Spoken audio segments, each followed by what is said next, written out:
নমস্কার বন্ধুরা, আমি রূপম চলে এলাম আরো একটা নতুন ভিডিও নিয়ে। বন্ধুরা, এই ভিডিওটা আমরা আলোচনা করতে এসেছি হইচইয়ের নতুন ওয়েব সিরিজ যার নাম হচ্ছে ডাইনি এবং যেটাকে ডিরেক্ট করেছে নির্ঝর মিত্র। তো নির্ঝর মিত্রের একটাই আমি কাজ দেখেছি, জি5 এর শিকারপুর, সেটা অঙ্কুশ দাকে নিয়ে বানিয়েছিল, সেটা ওয়েব সিরিজই ছিল। এটাও আমার খুব ভালো লেগেছিল এবং এই কাজটাও যেহেতু নতুন একটা কাজ, ট্রেলারটাও বেশ অ্যাট্রাকটিভ, নামটাও একটা খুব ইন্টারেস্টিং নাম, ডাইনি। তো ট্রেলারটা দেখে পার্সোনালি ভালো লেগেছিল বলেই কাজটা দেখলাম এবং টোটাল এপিসোড হচ্ছে 6টা।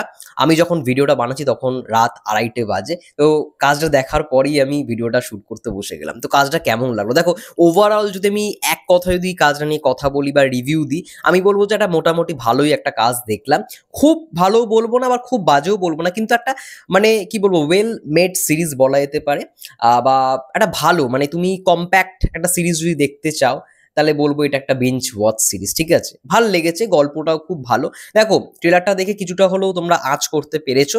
এইখানে একটা মানে গ্রামের ঘটনা দেখানো হচ্ছে, নর্থ বেঙ্গলের ডুয়ার্সের একটা গ্রাম যার নাম হচ্ছে খুনিয়াবাড়ি। সেখানে একজনকে মারা হচ্ছে, সেটা আমরা ট্রেলারেও দেখেছি এবং সেটা হচ্ছে মিমি চক্রবর্তীর বোনের যে ক্যারেক্টারটা, যার নাম হচ্ছে লতা, এবং মিমি চক্রবর্তী ক্যারেক্টারটার নাম হচ্ছে পাতা। তো তারা দুই বোন, কোথাও গিয়ে একটা ঘটনা দেখানো হচ্ছে সবার প্রথমেই, যে কোনো কারণে তারা ডিট্যাচ হয়ে যায়, আলাদা হয়ে যায়, এবং পরবর্তীকালে মিমি চক্রবর্তীর যে ক্যারেক্টারটা পাতা, সে যখন কলকাতায় আসে, তাকে একটা কোনো প্রয়োজনে তার বোনকে লাগবেই, তো সেই বোনকে খোঁজার জন্য সে বেরিয়ে পড়ে এবং তখন খুনিয়াবাড়ি যে জায়গাটা সেখানে পৌঁছায় এবং দেখে সেখানকার গ্রামের মানুষরা তার বোনকে মারছে এবং ডাইনি বলে সবাই তাকে মারধর করছে এবং জ্বালিয়ে দিচ্ছে। তো সেখান থেকে তার বোনকে উদ্ধার করে।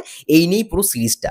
তো এইখানে আমার সব থেকে ভালো লাগার যে ক্যারেক্টারটা, সেটা হচ্ছে অবশ্যই মানে সব থেকে বেস্ট পারফরমেন্স, এখানে মানে যাকে দেখে সব থেকে বেশি রাগ হবে সেটা হচ্ছে এইখানে এমন একটা ক্যারেক্টার রয়েছে, মানে গ্রামের আর কি তাকে ভগবান বলা হয়, সে তন্ত্র সাধনার দ্বারা কোথাও গিয়ে মানে সবাইকে বশও করতে পারে, এমন একটা ক্যারেক্টার দেখানো হচ্ছে। এবং সে না গ্রামের মানুষদের কোথাও গিয়ে মানে সেই মেন্টালিটিটা, মানে গ্রামের মানুষদের কোথাও গিয়ে বশ করে নিয়েছে, এর পুরো মানসিকভাবে পুরোপুরি বশ করে নিয়েছে সেই ক্যারেক্টারটা। তো সেই ক্যারেক্টারটা কোথাও গিয়ে মানে সব গ্রামের লোকদের বলেছে যে এই ডাইনিটাকে ভাগানোর জন্য একে তাড়াতে হবে, মানে মেরে ফেলতে হবে। এটার জন্যই আমরা দেখতে পাচ্ছি যে তাকে মারা হচ্ছে। ডিটেলিং এ জানার জন্য অবশ্যই পুরো সিরিজটা তোমাদেরকে দেখতে হবে। টোটাল 6টা এপিসোড রয়েছে এবং প্রত্যেকটা এপিসোডের ডিউরেশন 20 থেকে 23 মিনিটের মধ্যে। তো সিরিজটা আমার দেখে যেটা মনে হলো, একটা ভালো সিরিজ, একটা বিঞ্জ ওয়াচ তোমরা করতেই পারো। আর রাত্রে আমি যেহেতু দেখলাম, রাত্রে টাইমটা বেশ ভালো, ভাল লাগবে।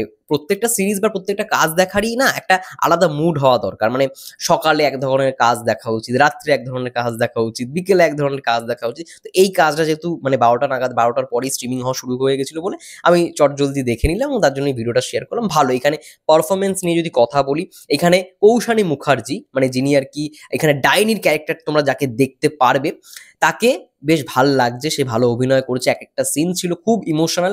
সে মানে যখন একটা তোমরা তাকে আলাদা একটা ক্যারেক্টারে দেখতে পারবে, সেরকম মানে একটু পাগলি পাগলি টাইপের, সেই ক্যারেক্টারটা যেরকম সে কথাবার্তা বলছে, দারুণ। সেখানে পারফরমেন্স খুবই ভালো, মিমি চক্রবর্তীরও পারফরমেন্স খুব ভালো লেগেছে।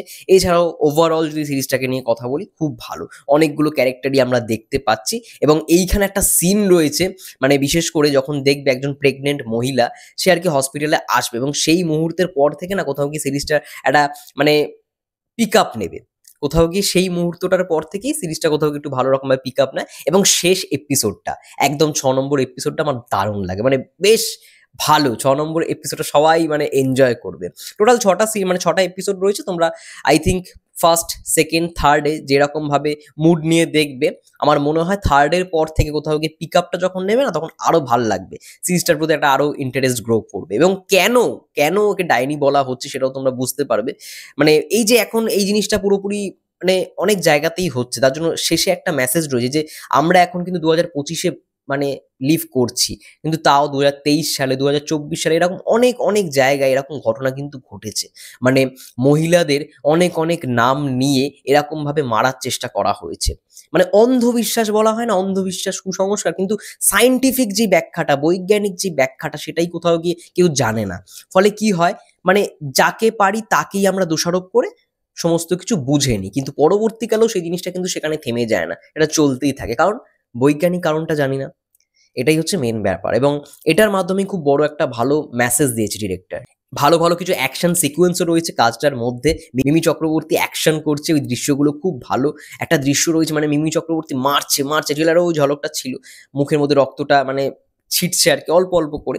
যাই হোক না কেন দৃশ্যটা কিন্তু বেশ ভালো। আরো একটা ডিপার্টমেন্ট নিয়ে বলতেই হবে, কালার গ্রেডিং। কালার গ্রেডিং এর কাজ কিন্তু দুর্দান্ত হয়েছে।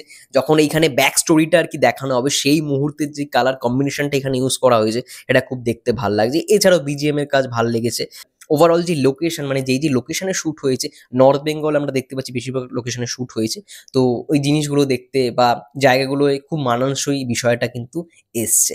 যাই হোক, তোমাদের কি মন্তব্য এই সিরিজটাকে নিয়ে? যারা যারা দেখে নিয়েছো তারা অবশ্যই কমেন্ট করে জানাও তোমাদের কেমন লাগলো, এবং যারা যারা দেখোনি অবশ্যই বিঞ্জ ওয়াচ করবার জন্য অবশ্যই ডাইনি সিরিজটা দেখো। আই থিঙ্ক ভাল লাগবে। এবং রেটিং যদি দিতে বলা হয় আমাকে, আমি অবশ্যই 4.5 আউট অফ 5 এই কাজটাকে রেটিং দেবো। এটাই ছিল মোটমাট আমার এই ওয়েব সিরিজটার রিভিউ।